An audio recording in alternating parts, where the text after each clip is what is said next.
Students already మనము నిన్న quantum numbers గురించి అంటే క్వాంటమ్ నెంబర్స్ మొత్తం ఎన్ని రకాలో చూసాము. How many types of quantum numbers? 4 types.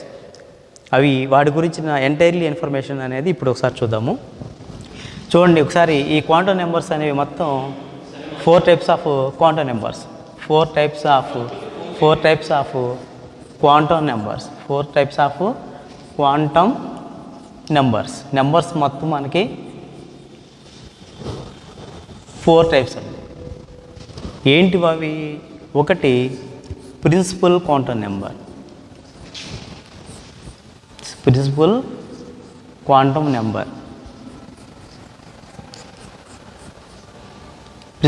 Number దీన్ని మనం ఏ లెటర్తో ఇండికేట్ చేస్తామంటే దీన్ని ఎన్ అనే లెటర్తో ఇండికేట్ చేస్తాం. నెక్స్ట్ వచ్చేసి 2 azimuthal quantum number. Azimuthal quantum number ఇది వచ్చేసి ఎల్ అనే లెటర్తో ఇండికేట్ చేస్తాం. గుర్తుపెట్టుకోండి, ఈ ఎజిముతల్ క్వాంటమ్ నెంబర్కి orbital quantum number, next subsidiary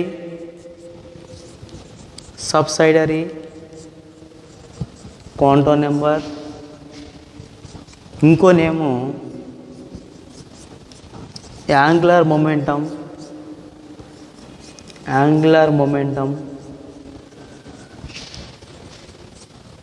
quantum number. ఇవన్నీ పేర్లు కూడా మనకి ఎల్ అంటే ఎజిముతల్ క్వాంటమ్ నెంబర్కి ఉన్న పేర్లు అండి. అంటే యాక్చువల్లీ ఈ పేర్లు అనేవి మనకి టెక్స్ట్ బుక్లో ఉన్నవి. రేపు ఎగ్జామ్లో ఇలా అడుగుతాడు, ఆర్బిటల్ క్వాంటమ్ నెంబర్ యొక్క నెంబర్ అంటే దాని యొక్క ఇండికేషన్ సింబల్ ఏంటన్నప్పుడు ఎల్. సబ్సైడరీ క్వాంటమ్ నెంబర్ యొక్క సింబల్ ఏంటంటే L A. Angular momentum quantum number యొక్క సింబల్ ఏంటంటే ఎల్ఏ. కామన్గా మనం చెప్పే పేరు ఎజిముతల్ క్వాంటమ్ నెంబర్. అంటే ఈ 4 పేర్లలో ఏ పేరు ఇచ్చినప్పటికీ సింబల్ ఎల్ఏ. ఎల్ అంటే ఈ యొక్క ఇండికేషన్. గుర్తుపెట్టు, మనకి ఎక్కువ మందికి ఏంటంటే ఎజిముతల్ క్వాంటమ్ నెంబర్ అనేది కామన్గా చెప్తాం, కానీ ఈ 4 పేర్లు కూడా మనకి ఎజిముతల్ క్వాంటమ్ నెంబర్కి ఎల్ అనే దానికి ఇండికేట్ చేస్తాయి. ఓకేనా? నెక్స్ట్ వచ్చేసి మనకి రిమైనింగ్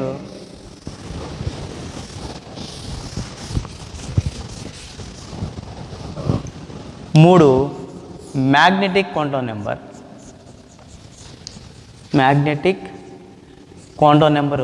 ఈ మ్యాగ్నెటిక్ క్వాంటమ్ నెంబర్ సింబల్ ఎం అమ్మ, స్మాల్ ఎం. ఓకే.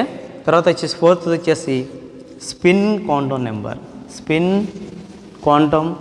నెంబర్. ఈ యొక్క సింబల్ వచ్చేసి ఎస్. అంటే ఎగ్జామ్లో అడుగుతున్నాడు ఎజిముతల్ ఎన్ అంటే ఏంటి, ఎన్ అంటే ప్రిన్సిపల్ క్వాంటమ్ నెంబర్, ఎల్ అంటే ఎజిముతల్ క్వాంటమ్ నెంబర్, ఎం అంటే మ్యాగ్నెటిక్ క్వాంటమ్ నెంబర్, ఎస్ అంటే స్పిన్ క్వాంటమ్ నెంబర్. ఇవి మనకి క్వాంటమ్ నెంబర్ సంబంధించిన సింబల్స్. దానిలో ఫస్ట్ చూద్దామమ్మా.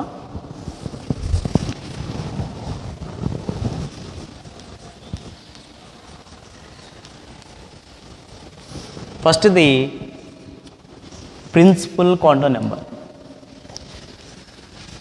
ఈ principal quantum number first point వచ్చేసి principal quantum number it is denoted by దీన్ని డినోట్ చేసే లెటర్ ఎన్. తర్వాత దీన్ని ప్రపోజల్ చేసింది ఎవరంటే నీల్స్ బోర్. రేపు ఎగ్జామ్లో మనం ఎక్కువగా అడిగే బిట్ ప్రపోజ్డ్ బై. దీన్ని ప్రపోజ్ చేసింది ఎవరంటే నీల్స్ బోర్. నెక్స్ట్ తర్వాత ఇది అంటే ఇది ఏది చెప్తుంది? ది డిస్క్రైబ్స్ లేకపోతే ఇట్ ఎక్స్ప్లెయిన్స్. ఇది దేని గురించి ఎక్స్ప్లెయిన్ చేస్తుంది, దేని గురించి డిస్క్రైబ్ చేస్తుంది అంటే గుర్తుపెట్టుకోండి, it explains size and energy of the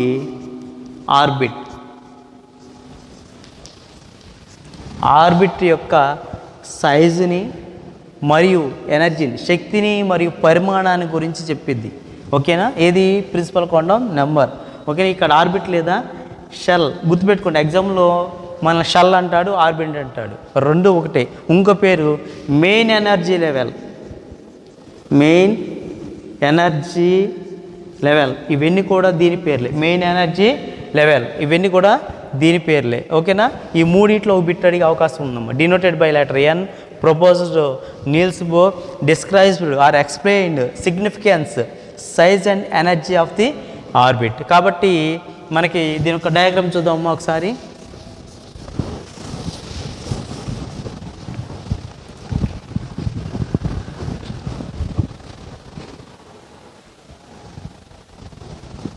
చూడండి అమ్మ ఒకసారి, ఇక్కడ నేను తీసుకుంది ఇది మన తెలిసి ఇది న్యూక్లియస్,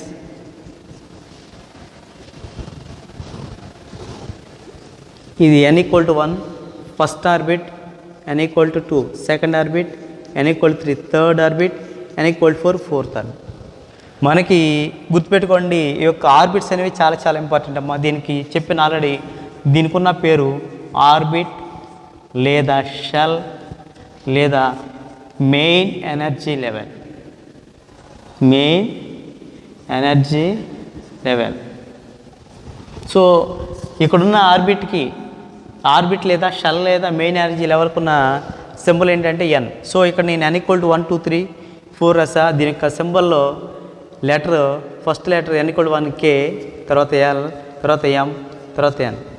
అయితే ఇక్కడ విషయం ఏంటంటే దీనిలో ఉన్న మెయిన్ పాయింట్ అంటే n value increase, n value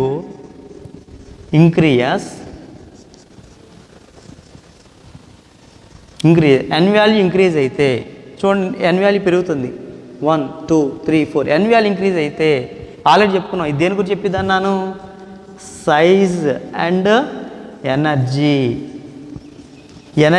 దీని యొక్క సైజు చూడండి, న్యూక్లియస్ నుంచి దాని యొక్క సైజ్ ఏమవుతుందండి? ఇంక్రీజ్ అవుతుందిగా. న్యూక్లియస్ నుంచి దాని యొక్క సైజ్ అండ్ ఎనర్జీ దాని యొక్క అంటే నెంబర్ ఆఫ్ ఎలక్ట్రాన్స్, అంటే ఒక్కొక్క షెల్లో ఉండే ఒక్కొక్క ఆర్బిట్లో ఉండే నెంబర్ ఆఫ్ ఎలక్ట్రాన్స్ కూడా ఏమవుతాయి? ఇంక్రీజ్ అవుతున్నాయి. కాబట్టి size and energy of the orbit also increase. Okay అండి. అంటే ఏంటి? n వాల్యూ ఇంక్రీజ్ అవుతుంటే దాని యొక్క సైజ్ పరిమాణము మరియు తర్వాత ఎనర్జీ శక్తి కూడా ఇంక్రీజ్ అవుతుంది. రేపు అడుగుతాడు n value increase, size and energy increases same answer known అంటాడు. అప్పుడు ఆన్సర్ ఏంటిది? ఇంక్రీయస్. ఆ విధంగా మనకి బిట్టి అడిగే అవకాశం ఉంది కాబట్టి గుర్తుపెట్టుకోండి. మరి దానికి ఏంటిది గుర్తుపెట్టుకోండి, దాని formula the maximum number of electrons present in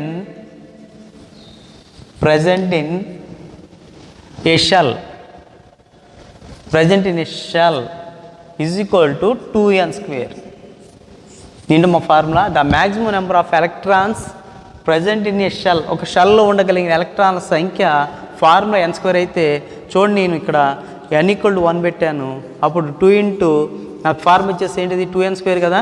so ఇక్కడ రాసిన 2n² అప్లై చేస్తే చూడండి ఏమవుతుంది మనకి? 2 × 1² = 2 ఎలక్ట్రాన్స్. అంటే ఫస్ట్ ఆర్బిట్లో నాకు ఎన్ని ఎలక్ట్రాన్స్? 2 ఎలక్ట్రాన్స్ ఉంటాయమ్మా. నెక్స్ట్ వచ్చేసి ఎంత? n=2. 2 అంటే ఎంత? 2 × 2². సో 2 × 4 ఎంత? 8 ఎలక్ట్రాన్స్. సో సెకండ్ ఆర్బిట్లో ఎన్ని నాకు? 8 ఎలక్ట్రాన్స్ ఉంటాయి. నెక్స్ట్ వచ్చేసి ఏంటి? n=3. సో 2 × 3² 3² అంటే ఎంతమ్మా? 9. 2 × 9 ఎంత? 18 ఎలక్ట్రాన్స్. థర్డ్ ఆర్బిట్లో ఎన్నమ్మా? 18 electrons. Fourth orbit next n=4. So 2 × 4², 2 × ఎన్ని? 16, 32 ఎలక్ట్రాన్స్. So 32 electrons. గుర్తుపెట్టుకోండి, రేపు ఎగ్జామ్లో అడగచ్చు. The maximum number of is present in n shell ఎంత అండి? 32 ఎలక్ట్రాన్స్. m షెల్ ఎంత అండి? 18. l shell 8 electrons. n shell అయితే k shell 2 electrons. First orbit 2 electrons, second orbit 8 electrons, third orbit 18 electrons, fourth orbit 32 electrons. అంటే ఎగ్జామ్లో మనకి name కానీ number కానీ ఎలా అడిగినా సరే మనం అడగడానికి అవకాశం ఉన్నా కాబట్టి the maximum number of electrons present in a shell = formula అడగవచ్చు 2n².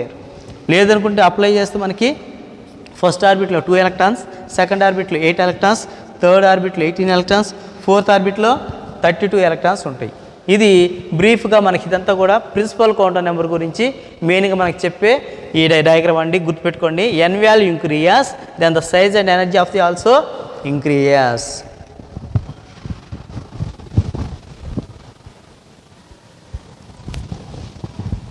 కాబట్టి చూడండి అమ్మ, నెక్స్ట్ వచ్చేసి సార్ చూద్దాము.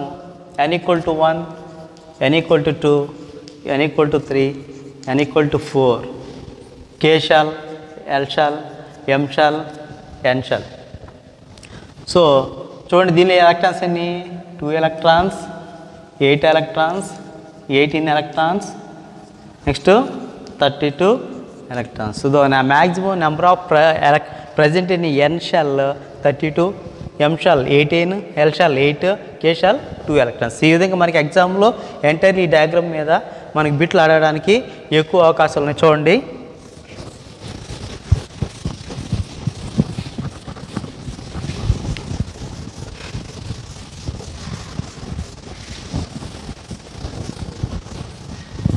ఇది మనకి ప్రిన్సిపల్ క్వాంటం నెంబర్ గురించి మెయిన్ ఇన్ఫర్మేషన్ అమ్మ. నెక్స్ట్ వచ్చేసి azimuthal quantum number. Azimuthal quantum number. So దీనికి ఇంకో పేరు చెప్పాను, ఆర్ఆర్ మెయిన్గా orbital quantum number. Orbital quantum number, ఓకేనా. సో ఫస్ట్ చూద్దాం. ఇట్ ఈస్ డినోటెడ్ బై, ఇది దేంతో డినోట్ చేయబోతుందంటే ఎల్ అనే స్మాల్ ఎల్ అనే లెటర్తో ఇండికేట్ చేయబడుతుంది. ఇట్ ఎక్స్ప్లెయిన్స్, ఇట్ డిస్క్రైబ్స్, లేకపోతే దీని గురించి చెప్పింది ఇట్ ప్రపోజ్డ్ బై, ఇది ప్రపోజ్ చేసింది ఎవరు? ఇది సోమర్ఫీల్డ్. సోమర్ఫీల్డ్ ఆల్రెడీ చెప్పుకున్నాం మనం. సోమర్ఫీల్డ్ గారు ఎలిప్టికల్ ఆర్బిట్ గురించి చెప్పింది ఎవరు? సోమర్ఫీల్డ్. కాబట్టి ఆర్బిటాల్ గురించి చెప్పింది కూడా మనకి సోమర్ఫీల్డ్. తర్వాత ఇట్ డిస్క్రైబ్స్, ఇది ఏది డిస్క్రైబ్ చేస్తుంది, దేని గురించి చెప్తుంది అంటే it describes the shapes of the orbitals. Shapes of the orbitals or subshells. Subshells అని కూడా అంటాం, గుర్తుపెట్టుకోండి. రేపు ఎగ్జామ్లో సబ్షెల్ అన్నా మీకు ఆర్బిటాల్ అన్నా కానీ గుర్తుపెట్టుకోండి, మనకి రెండు ఒకటే. వాటి యొక్క షేప్స్ గురించి చెప్తారు. మనం చిన్నప్పటి నుంచి నేర్చుకున్నాం మనం మెయిన్గా 8th, 9th, 10th కూడా. ఏంటి అంటే మొత్తం మనకి అది ఒకటి ఎస్ ఆర్బిటాల్, రెండోది p orbital, 3 d orbital, 4 f orbital. మనకున్న ఆర్బిటాల్స్ మొత్తం ఏమమ్మా 4. ఒకసారి దాని గురించి కూడా చూద్దాం. అయితే ఇక్కడ మనకి ఇంపార్టెంట్ పాయింట్ ఏంటంటే మనకి ఎల్ వాల్యూస్ ఎలా తీసుకుంటాం? L value is taken from 0 to n-1 వరకు తీసుకుంటాం. Important bit. L values how to we can take 0 to n-1. రేపు ఆ ఎగ్జామ్లో అడగవచ్చు. L value takes from 0 to n-2, 0 to n-3, 0 to n-4. ఓకేనా? ఎక్కడి నుంచి తీసుకుంటాం? స్టార్టింగ్ 0 n-1 వరకే. అంటే ఫార్ములా ఇది, దీని ప్రకారం తీసుకుంటాం. సో చూడండి, అప్లై చేద్దాం. ఫర్ ఎగ్జాంపుల్ అంటే నాకు ఏమన్నాడు ఇక్కడ ఫైనల్గా L = n-1 ఫార్ములా యూజ్ చేస్తున్నాడు. రేపు ఎగ్జాంపుల్ కూడా అడగవచ్చు. L = n-1, n-2, n-3, n-4. Formula వచ్చేసి L = n-1. గుర్తుపెట్టుకోండి, L అంటే azimuthal quantum number. It is always depend on n. n అంటే ఎవరు? ఇక్కడ ప్రిన్సిపల్ క్వాంటం నెంబర్ మీద డిపెండ్ అయ్యి ఉంటుంది. ఓకే, అలా అడిగితే. సో ఇప్పుడు అప్లై చేద్దాం. ఇప్పుడు ఏమంటున్నానంటే నేను ఇక్కడ రాస్తున్నానమ్మా n = నేను ఫస్ట్ 1 తీసుకున్నాను, ఫస్ట్ ఆర్బిట్ కదా. నెక్స్ట్ n = 1 పెట్టుకున్నప్పుడు నాకు ఏమవుతుంది వాల్యూ? L = ఏమవుతుంది? 1-1. ఫార్ములా ఏంటి? L = n-1 కాబట్టి 1-1 ఎంత? నాకు 0. So L value 0. L value 0 ఎవరు? నాకు ఎస్ ఆర్బిటాల్. నెక్స్ట్ అట్లాగే n వాల్యూ 2 తీసుకున్నప్పుడు నాకు L వాల్యూ 2-1, దెన్ L = 1. ఈ L వాల్యూ 1 ఎవరిదంటే పి ఆర్బిటాల్. అట్లాగే నెక్స్ట్ వచ్చేసి నేను తీసుకున్నాను n వాల్యూ 3 తీసుకున్నాను. అప్పుడు నాకు ఏమవుతుంది? L = 3-2, then L value = 1. That = L value 2. L value 2 ఎవరమ్మా? డి. సో L వాల్యూ 2 వస్తే డి ఆర్బిటాల్ కిందకి వస్తుంది అనమాట. ఓకేనా? నెక్స్ట్ వచ్చేసి n వాల్యూ 4 అయితే L వాల్యూ నాకు ఏమవుతుంది? 4-1 అవుతుంది 3. ఈ 3 ఎవరిదంటే ఎఫ్ ఆర్బిటాల్. గుర్తుపెట్టుకుని, వెరీ వెరీ ఇంపార్టెంట్. ఓకేనా? L వాల్యూ 0 అయితే నాకు అది ఏ ఆర్బిటాల్ అమ్మా? ఎస్ ఆర్బిటాల్ గాను. L వాల్యూ 1 అయితే అది పీ ఆర్బిటాల్ గాను, ఎల్ వాల్యూ 3 అయితే నాకు ఎఫ్ ఆర్బిటాల్, ఎల్ వాల్యూ 2 అయితే నాకు డి ఆర్బిటాల్. రేపు ఎగ్జామ్లో అడుగుతాడు ఎల్ వాల్యూ 1 అయితే which orbital, P orbital, L value 0 అయితే ఎస్ ఆర్బిటాల్, ఎల్ వాల్యూ 2 అయితే డి ఆర్బిటాల్, ఎల్ వాల్యూ 3 అయితే ఎఫ్ ఆర్బిటాల్. ఓకే అమ్మా. సో ఒకసారి చూద్దాం.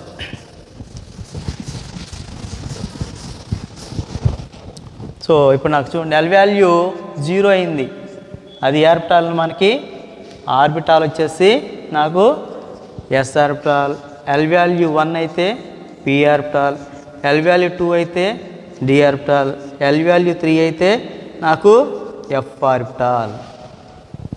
అయితే గుర్తుపెట్టుకుని నాకు ఎన్ ఈక్వల్ టు నేను 1 తీసుకున్నప్పుడు నాకు దానిలో ఉండే వాల్యూ ఎల్ ఈక్వల్ టు 0 మాత్రమే.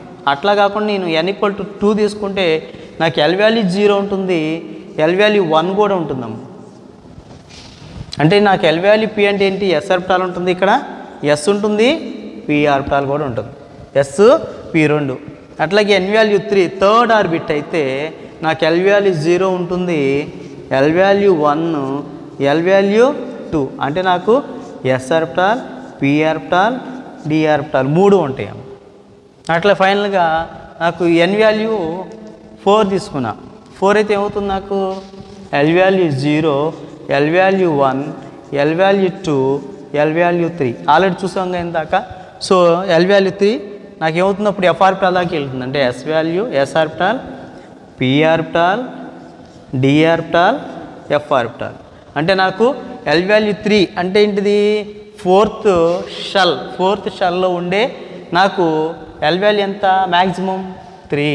సో రేపు ఎగ్జామ్లో అడుగుతాడు ఏంటంటే నాకు ఎల్ వాల్యూ 2 వస్తుంది, లేకపోతే ఎన్ వాల్యూ 3లో మ్యాక్సిమం ఎల్ వాల్యూ ఎంత అంటే 2, ఎన్ వాల్యూ 2లో మ్యాక్సిమం ఎల్ వాల్యూ ఎంత 1, ఎన్ వాల్యూ 4లో మ్యాక్సిమం ఎల్ వాల్యూ ఎంత 3, ఎన్ వాల్యూలో ఎన్ ఈక్వల్ టు 4 లేకపోతే ఎల్ వాల్యూ 3 ఎఫ్ ఆర్బిటాలు ఏ ఆ షెల్లో లేదా ఆర్బిట్లో ఎంటర్ అవుతుందంటే మనకి 4 అని చెప్పాలి. గుర్తుపెట్టుకోండి, ఎఫ్ ఆర్బిటాలు ఏ షెల్ ఆర్బిట్లో ఎంటర్ అవుతుందంటే స్టార్టింగ్ మనకి గుర్తుపెట్టుకోండి డి ఆర్బిటాలు 3లో, అట్లాగే మనకి పీ ఆర్బిటాల్ దేని ఎంటర్ అవుతుంది 2లో, అట్లాగే ఎస్ ఆర్బిటాలు స్టార్టింగ్ 1లో. ఇది మెయిన్గా మనం గుర్తుపెట్టుకోవాల్సింది. ఎగ్జామ్లో ఎక్కువసార్లు అడుగుతున్నాడు L value 0 S orbital, L value 1 P orbital, L value 2 D orbital, L value 3 F orbital.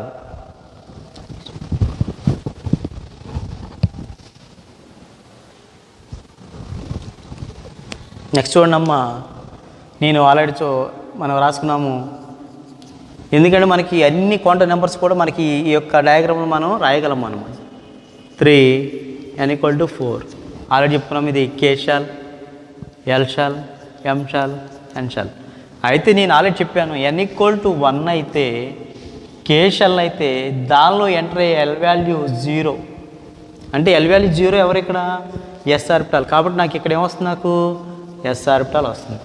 అట్లాగే నాకు n equal to 2 L shell, so L values నాకు 0 ఉంటుంది, ఎల్ వాల్యూ 1 అంటే నాకు ఎస్ పి. చూడండి ఇక్కడ, సో ఎన్ వాల్యూ 2లో ఎల్లో ఏముంటుంది, నాకు yes orbital, P orbital centre అవుతుంది. అట్లాగే ఎన్ వాల్యూ 3 అయితే నాకు ఎం, దీనిలో ఎల్ వాల్యూ 0 ఉంది, ఎల్ వాల్యూ 1 ఉంది, ఎల్ వాల్యూ 2, సో మనకి s p d orbital enter అవుతుంది. కాబట్టి చూడండి 3, సో నేను ఇక్కడ రాస్తున్నాను s comma p comma d 3 orbital enter అయ్యాయి. సో లాస్ట్ది n ఈక్వల్ టు 4 అయితే n equal to 4 then l equal to 0 ఉంది, l equal to 1, l equal to 2, l equal to 3. So నాకు yes orbital, P orbital, D orbital, F orbital. So చూడండి ఇక్కడ n equal to 4లో నాకు enter అయ్యే orbital ఏంటిది, S orbital, P orbital, D orbital, F orbital. 4 orbitals నాకు n equal to 4లో enter అయ్యాయి. కాబట్టి రేపు ఎగ్జామ్లో మనకి n వాల్యూ ఉన్నప్పుడు దానిలో ఉండే ఆర్బిటాల్ ఏంటిది ఎస్ ఆర్బిటాల్, n వాల్యూ 2లో ఉండే ఆర్బిటాల్స్ ఎల్ వాల్యూస్ ఏంటివి, ఎల్ వాల్యూ 0, 1. అట్లాగే n equal to 3 l values ఏంటివి 0, 1, 2. అట్లాగే n ఈక్వల్ టు 4లో ఎల్ వాల్యూస్ ఏంటివి 0, 1, 2, 3. దానిలో ఎంటర్ అయ్యే ఆర్బిటాల్ ఎస్పీడిఎఫ్.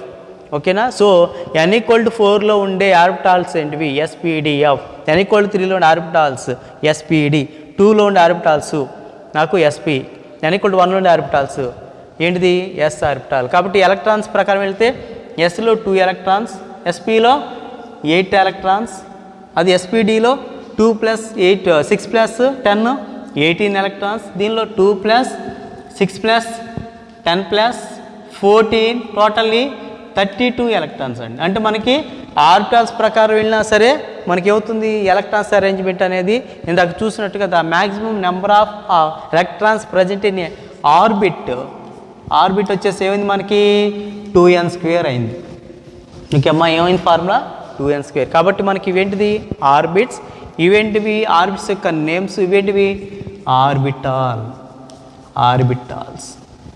ఓకేమ్మా, ఇది ఆర్బిటాల్స్. ఓకేనా, ఇవి ఆర్బిటాల్స్. కాబట్టి రేపు మనకు చూడండి number of electrons in present in K shell 2, L shell 8, M shell 18, N shell వచ్చేసి 32 ఎలక్ట్రాన్స్. ఇది అరేంజ్మెంట్. అయితే మనకి మెయిన్గా ఎజిముతల్ కౌంట్ నెంబర్ అనేది దేని గురించి ఎక్స్ప్లెయిన్ చేస్తుందంటే మనకి షేప్స్ ఆఫ్ ది ఆర్బిటాల్స్ అన్నాం. కాబట్టి దానికి ముందు అసలు ఏ ఆర్బిట్లో అంటే ఇప్పుడు యాక్చువల్లీ ఇవేంటివి ఆర్బిటాల్ లేదా సబ్ షెల్స్ అంటాం. వీటిని ఏమంటాము సబ్ షెల్స్. సో ఆర్బిట్లో ఉండే షెల్లో ఉండే సబ్ షెల్స్ ఏంటివి అన్నప్పుడు మనం పూర్తిగా ఇన్ఫర్మేషన్ రావాలి. ఆ తర్వాత మనం వాటి యొక్క షేప్స్కి వెళ్తాం. కాబట్టి ముందు అసలు ఏ ఆర్బిట్లో ఏ షెల్లో ఏ సబ్ షెల్స్ ఉంటాయి, ఏ ఆర్బిటాల్స్ ఉంటాయి అనేవి మనకి ఒక ఐడియా రావాలి. కాబట్టి నెక్స్ట్ ఏంటంటే మనకి వాటి యొక్క షేప్స్ గురించి చూద్దాం. ఓకేనా,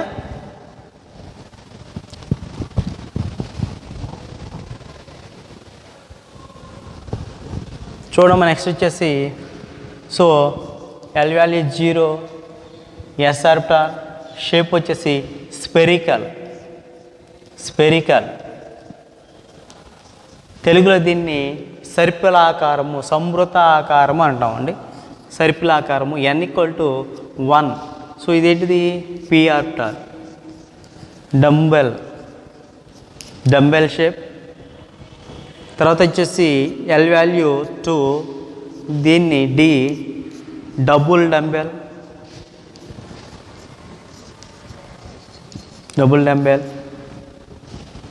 ఎల్ = 3, ఎఫ్ ఆర్బిటాల్. కొన్ని చోట్ల నాట్ డిఫైన్ అంటున్నాడు, కొన్ని చోట్ల ఏమో 4 dumbbell, 4 fold dumbbell,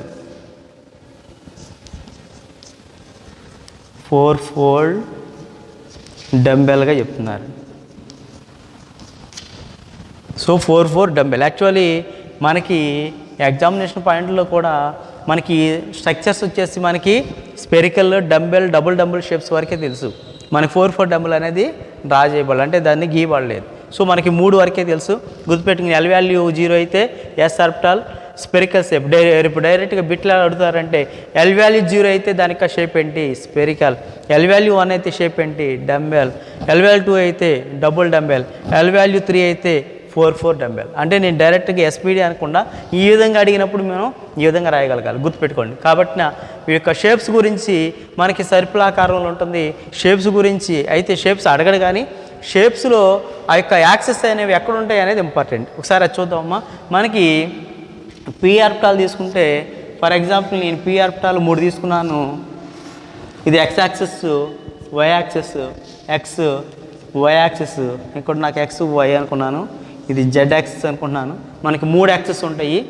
so actually నేను పిఎక్స్ అనుకున్నప్పుడు దాని యొక్క స్ట్రక్చర్ ఎలా ఉంటుంది, పీవై అన్నప్పుడు నాకు దీని యొక్క స్ట్రక్చర్ పీవై, ఇది పీవై గురించి ఉంటుంది. పిజెడ్ అన్నప్పుడు అది యాక్చువల్లీ మనకి ఎలా ఉంటుంది అంటే పర్పెండిక్యులర్గా ఉంటుంది. అంటే నేను ఎక్స్ వై చూపించగలిగా, కానీ పర్పెండిక్యులర్ జెడ్ యాక్సెస్ ఎట్లా ఉంటుంది అంటే బోర్డుకి పర్పెండిక్యులర్గా ఉంటుంది. మనకి ఎట్లా ఉంటుంది, బోర్డుకి పర్పెండిక్యులర్గా ఎదురుగా ఉంటుంది అనమాట.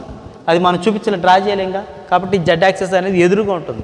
ఒక్కొక్క యాక్సెస్ మనకి ఎలా ఉంటుంది అంటే పర్పెండిక్యులర్గా ఉంటాయి. కాబట్టి ఇక్కడ పిఎక్స్, ఇది పీవై, పిజెడ్. అయితే ఒకటి గుర్తుపెట్టుకోండి, ఇక్కడ వాడు అడిగేబెట్టి ఏంటంటే ఎగ్జామ్లో తాను అడిగేబెట్టికి ఆన్సర్ ఏంటంటే the P X and P Y and P Z the lobes lie on the axes. వీటిని లోబ్స్గా మనం ట్రీట్ చేస్తే ఈ లోబ్స్ అంటే యాక్సెస్ మీద ఉన్నాయి అంటే ఎక్కడ ఉన్నాయి, యాక్సెస్ మీద ఉన్నాయి. అయితే మనకి ఎక్కువగా మనని అడిగేబెట్టి అంటే L=2లో అడుగుతాడండి. L=2లో అడిగినప్పుడు ఫర్ ఎగ్జాంపుల్ మనకి డి ఆర్బిటాల్ ఎలా ఉంటుందంటే dxy, dyz, dzx, dx² - y², dz², dxy, Y Z, Z X, X square minus Y square, D Z square ఉంటుంది. ఇవి మొత్తం మనకి డి ఆర్బిటాల్ తీసుకుంటే డి ఆర్బిటాల్ ఉన్న 5 లోబ్స్. ఓకేనా, 5 వచ్చింది చూడండి, 1 2 3 4 5. ఓకే అమ్మా, కాబట్టి మనకి స్ట్రక్చర్స్ ఎన్ని వస్తాయి, 5 వస్తాయి. కాబట్టి చూడండి ఇక్కడ నేను ఫస్ట్ డిఎక్స్వై అని అనుకోండి, నాకు ఇది XY వచ్చేసింది కదా. సో నాకు యాక్చువల్లీ నాకేమవుతుంది, నాకు డి ఆర్బిటాల్లో లోబ్స్ ఎలా ఉంటాయంటే నాకు చూడండి ఇది XY అనుకుంటే XY ఎట్లా ఉంటాయి నాకు. ఓకేనా, అట్లాగే DYZ అన్నా నేను, ఇది నేను YZలో ఇది Y గాను దీని Z యాక్సిస్ అనుకుంటే లోబ్స్ అనేవి నాకు ఎలా ఉంటాయి అంటే ద లోబ్స్ లై బిట్వీన్ ది యాక్సిస్. ఈ యాక్సిస్ ఉన్నాయి కదా XYZకి. సో నాకు DXY చూడండి గుర్తుపెట్టుకోండి, very very important. DXY, DYZ, DZX ఇవి ఈ యొక్క స్ట్రక్చర్స్ అన్నీ కూడా మనకి ద లోబ్స్ లై between the axis, between the axis అంటే యాక్సిస్కి మధ్యలో ఉంటాయి, యాక్సిస్కి మధ్యలో ఉంటాయి ఏంటివి లోబ్స్ అనేవి. ఓకేనా, ఏది DXYలో కానీ YZలో కానీ ZX. రేపు ఎగ్జామ్లో అడుగుతారు. సో DX లేకపోతే XY YZలో లోబ్స్ ఎట్లా ఉంటాయి, బిట్వీన్ ది యాక్సిసా, ఆన్ ది యాక్సిసా, ఓకేనా, లేకపోతే నోన్ ఆన్సర్ అని ఇస్తున్నప్పుడు గుర్తుపెట్టుకోండి బిట్వీన్ ద యాక్సిస్. అట్లా కాకుండా మనకి DX square minus Y square లేదా DZ స్క్వేర్ అని ఇచ్చినప్పుడు లోబ్స్ ఎలా ఉంటాయి అంటే ఫర్ ఎగ్జాంపుల్ X స్క్వేర్ అనుకోండి, ఇది X ఇది Y అనుకున్నప్పుడు X మీద X గాను Y మీద Y ఉంటుంది. అంటే నాకేమవుతుందంటే the lobes lie on the axis. అంటే ఈ విషయంలో ఏమవుతుంది, నాకు లోబ్స్ అనేవి లై ఆన్ ది యాక్సిస్, యాక్సిస్ మీద ఉంటాయంట. ఇది మెయిన్ పాయింట్ అమ్మ, గుర్తుపెట్టుకోండి. రేపు ఎగ్జామ్లో మనకి ఈ యొక్క స్ట్రక్చర్స్ గురించి అడగడానికి ఈ స్ట్రక్చర్స్ ఎట్లా అడుగుతాడు. రెండోది ఈ లోబ్స్ గురించి అడిగినప్పుడు డి ఆర్బిటాల్, ఎస్పెషల్లీ మనకి డి ఆర్బిటాల్ మీరు గుర్తుపెట్టుకోవాల్సింది ఒకటి DXYZ. వీటి వరకేమో గుర్తుపెట్టి ఇక్కడ డివైడ్ చేస్తాం. ఈ రెండింటిని డివైడ్ చేసినప్పుడు లోబ్స్ బిట్వీన్ ది యాక్సెస్, లై ఆన్ ది యాక్సెస్. ఇది ఇంపార్టెంట్ పాయింట్ అమ్మ. నెక్స్ట్ చూద్దాము magnetic quantum number.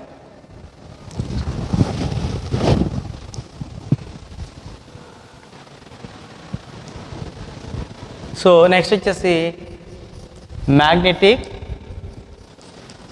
Quantum number. ఈ మ్యాగ్నెటిక్ క్వాంటం నెంబర్ ఫస్ట్ ఈ డినోట్ బై ద లెటర్. ఇది దేంతో డినోట్ చేస్తాము, M అనే లెటర్తో ఇండికేట్ చేస్తాం. నెక్స్ట్ దీని గురించి చెప్పింది ఎవరంటే గుర్తుపెట్టుకోండి ల్యాండే. ఓకేనా, తర్వాత వచ్చేసి ఇది దేని గురించి డిస్క్రైబ్ చేస్తుంది, ఇట్ డిస్క్రైబ్స్ గుర్తుపెట్టుకోండి దేని గురించి చెప్తుందంటే ఓరియంటేషన్ ఆఫ్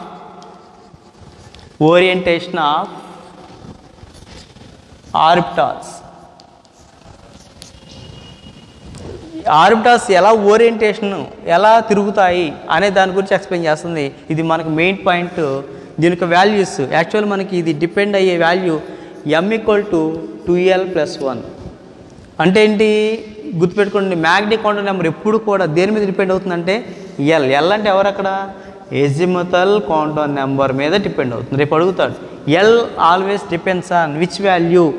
గుర్తుపెట్టుకోండి M వాల్యూ L మీద డిపెండ్ అవుతుంది, L వాల్యూ N మీద డిపెండ్ అవుతుంది. కాబట్టి M value is magnetic quantum number always depends on azimuthal quantum number. అయితే ఇక్కడ కూడా మనం వాల్యూస్ తీసుకుంటే చూడండి ఫార్ములా ఏమన్నాడు, M = 2l+1 అన్నప్పుడు మనం L వాల్యూస్ ఏమేమి ఉన్నాయి మనకి, ఒకటి 0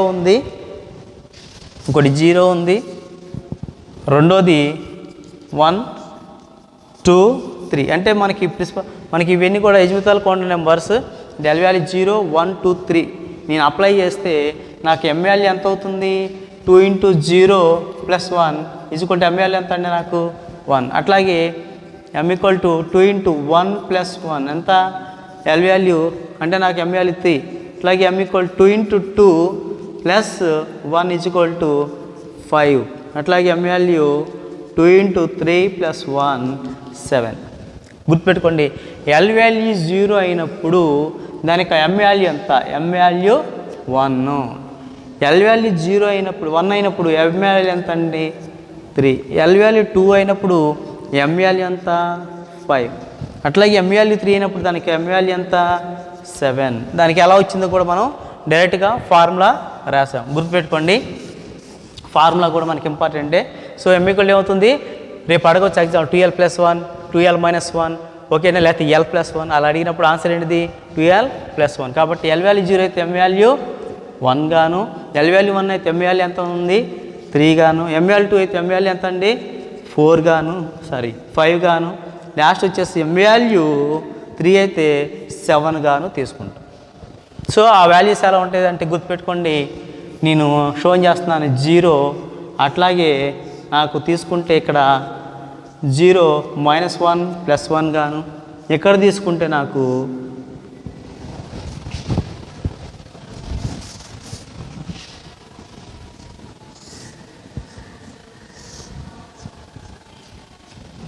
0 మిడిల్ వాల్యూ 0 -1 -2 +1 +2 గాను,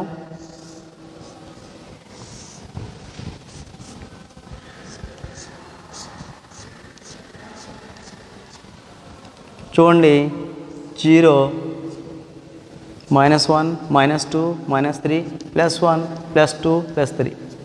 అంటే ఇవి ఆర్బిటాల్స్ అనేవి ఏ విధంగా ఓరియంటేషన్ అవుతుంది అంటే దాని యొక్క వాల్యూస్ ఏ విధంగా ఓరియంటేషన్ అవుతుంది మనం తీసుకున్నప్పుడు. అంటే యాక్చువల్లీ ఎల్ వాల్యూ 0 అంటే ఎవరిక్కడ, ఇది ఎస్ ఆర్బిటాల్, ఇది పి ఆర్బిటాల్, ఇది డి ఆర్బిటాల్, ఇది ఎఫ్ ఆర్బిటాల్.